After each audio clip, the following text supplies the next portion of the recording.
I will not neuter Casper. That decision is extremely irresponsible. You're not a breeder. That puppy's gonna end up here. Can Victoria get through to him? My dog's better than their dog. You are way, way out of your depth here. He has a pair of very impressive testicles. Yeah, there's no joke. Those testicles are ruling his life. Eric, don't tell me you're one of those guys that doesn't want to neuter your dogs Nah, I don't because... want to. First of all, I want to breed him, so I would definitely not want to do that until I bred him a couple times. I know he's going to lose a lot of his drive. The young, unneutered male is predictably unpredictable. If you want your dog's behavior to change, one of those ways is going to be neutering him. Why do you not want to neuter your dog? I don't want to do that to him. Why? I don't think somebody should have to deal with that. I will not neuter Casper. Plus, I want to breed him also, so I'm definitely Why do you not want to planning- breed him? Because I want to be able to have little Casper puppies running around, play with them for a little bit, and then sell them to people that want this kind of dog. That are going to get in exactly the same position that you are now. Well, I just want other people to have the chance to have the same dog that I have. You do? But I don't know, it's just something in my mind that I wanted to do. I don't necessarily want to breed him, like keep breeding him and breeding him. Eric, that decision is extremely irresponsible. You're not a breeder. I just don't want to. I can see in his eyes you don't understand, lady. If Eric doesn't take this seriously, I don't see good things in his future.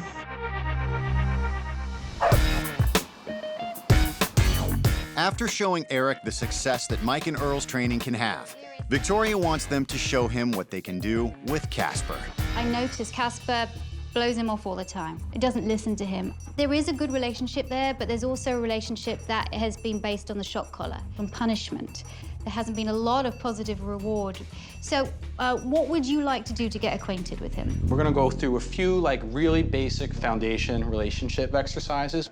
If we wanna train him and work with him, we need to be able to motivate him. And the most powerful motivator you have is gonna be your hands, which is gonna be for affection. The first exercise you're gonna do, you can come over here in the middle of the room and we just wanna see what his reaction is to you. In a very soft tone, just kind of crouch down and pat your leg and ask him to come to you. I have to say nothing. He loves you. He does. This is a very good thing. This is really what you want from him. I'm gonna try to distract him a little bit. I wanna see again how you call him. And when he comes, just praise him to you and give him love, all right? Feel how powerful of a reward this is, just the power of actually loving him. This initial training with Casper is very important because it sets the pace for the rest of the dog's life. Casper. Casper. Casper. Praise him up, praise him up. Come here, good boy. Good boy, Casper. It's very powerful affection. Mike and Earl are great dudes. I would love for Casper to be part of their training program because, these guys, they know their stuff. I want Eric to do the program with Mike and Earl, but there's one huge thing, or maybe I should say two huge things that are standing in the way. What requirements do you have for a dog to come into your program? For an aggression rehab program, we do need the dogs to be neutered because that extra testosterone isn't going to do them any good, especially if the dog is a bite risk to people. Eric is desperate to breed his dog. He doesn't want to neuter him because he likes the testicles. I don't like testicles. I like him to have his testicles. And another reason I don't want to neuter him right now is to cut that off, that he's not going to be the same dog, which he's not. Didn't you just hear what they said? You want to do their program, there is a requirement that you have to do. True. He has to be neutered. Point blank. I just don't want to do that to him. What I say is you got to put a list of pros and cons and really assess the situation. And I think if you can stand back and be a little bit objective, you'll really see that the pros do outweigh the cons. Yeah, and ultimately, it'll give him a better life. Breeding dogs should only be left to a few professionals who know what they're doing. I want to show Eric the reality of what happens when you do breed your dog. Hi. Hello. I wanted to bring you guys here. I wanted you to see really the reality of what happens to a lot of bully breeds. As we go down the rows of dogs, I want you to know that not all of these dogs are going to make it out of here. I don't want to see this because I know it's real sad for me, so I don't like to see those kind of things.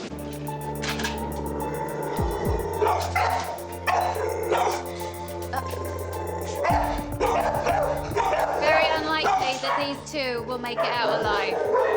Very unlikely.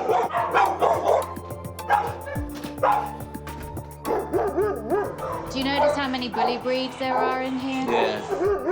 The reality for bully breeds is that they don't get adopted as quickly as some of the other breeds of animals that come in our door. So you will see about 75% of the animals in our building at any given time is a bully breed. The behavior status on this is severe. This kind of dog takes a lot of rehabilitation. They don't have time to rehabilitate very fearful dogs like this. So this is another candidate very likely to be put down. As Denise, Eric, and I go past cage after cage after cage, I know this is getting to him a little bit. If you don't breed your animal, the animal won't come in the door. And that is what we're hoping is the lesson that he's going to get today. It would kill me if I bred Casper and his puppies ended up in an animal shelter, but I know so many people that would want this kind of dog, that are responsible owners, that really do want dogs, and I just would never let it happen. It's sad to see them locked up in the cage, and some of them were so scared that they were like shaking, and that made me like really sad.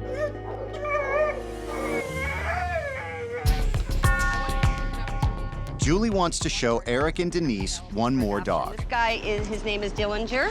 He was actually found here in Manhattan tied to a tree. Wow. He actually came from somebody who bred him. I've armed Eric with so much information about the importance of neutering. Now, if he doesn't make the right decision, then there's nothing more that I can do. How do you feel about what you've seen? Sad to see all these dogs here that, you know, and the reality is that a lot of them aren't going to get adopted. And, you know, that makes me sad. But, you know, I wouldn't breed my dog unless I had set up beforehand owners that are responsible owners that are willing to take that dog, that want that kind of dog. You don't know if the puppies are going to be adopted, or you don't know with the people, are they going to be able to handle that puppy when it grows older? Where's that puppy going to end up? That puppy's going to end up here.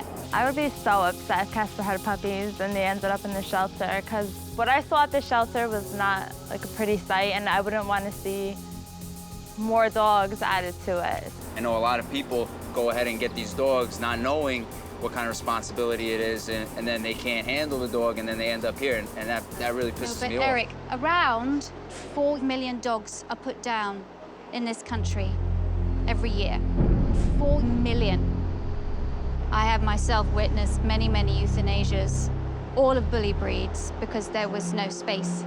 It is the most awful thing to see a dog coming in, and then they give you their paw as if to say, hey, you know, to make that connection. They don't know that they're giving you their paw because a needle's going to go into it and they're going to be put down. And this is why it gets me really, really angry, and it gets me really, really, really upset when I hear of breeders selling dogs to people like you because you can go and breed them. Don't contribute to the problem. Don't. That slight chance of Casper puppies ending up in the shelter, for me, you know, would make me not want to breed a Casper, but Eric is very hard-headed, so I don't know if we're gonna be able to get through to him. You, at the end, have the ultimate decision because it's your dog. I just want you to make the responsible decision. Yeah, I understand that. All right, thank you very much. Thank you very much. Really appreciate Thank it. you. Thank you. I feel like the conversation is affecting Eric on one level, but I also feel like he's so set in his ways, because I also know that you still think the whole neutering thing is baloney. No, it's not that I think it's baloney. I just want to be able to train him without doing it. Eric and Mike will not take you on if you don't neuter your dog. They will not take you on. No, Have they told you differently? Am I under some crazy impression? I understand that, and that's my major problem right now. That's the only real thing, to be honest with you, that is pushing me towards neutering. That's been going through my mind 24/7, because I really do want that training so bad. Are you still fixed on breeding him, even after everything you saw at the rescue shelter? You are, aren't you? Listen, I've always wanted to breed my dog, and I've always thought that I did a lot of research and that I was very knowledgeable, but you've showed me a lot more information and knowledge. I'm not set in stone that I want to breed him. You have a lot of decisions to make still. We've seen a lot of improvement. This whole neutering business, I know, is a difficult decision for you to make. I know. It's, you know, I still haven't made a decision about it yet, but I've definitely leaned more towards doing it than I used to, at least. He's your dog. You decide his future. But, as it were, the balls are in your court. Yeah, definitely. He'll be able to come into the apartment when I get an apartment. Although Casper's getting better, Denise still has some concerns. Huh. You want an apartment with me still, you have to have him trained by then. He'll be trained. Gotta get him neutered. Casper, sorry, buddy. You're gonna have to lose your buddies. Neutering Casper is an excellent decision. I'm so thankful that Eric finally came to his senses, because this will only improve Casper's behavior and make everyone around him a lot happier. It's for the best for him anyways, because so many other positive reasons to do it. Neutering Casper is something that I did not want to do at all, but if you weigh on a balance, it's way more positive things than negative things, so it's just something I'm gonna have to do. Don't cry.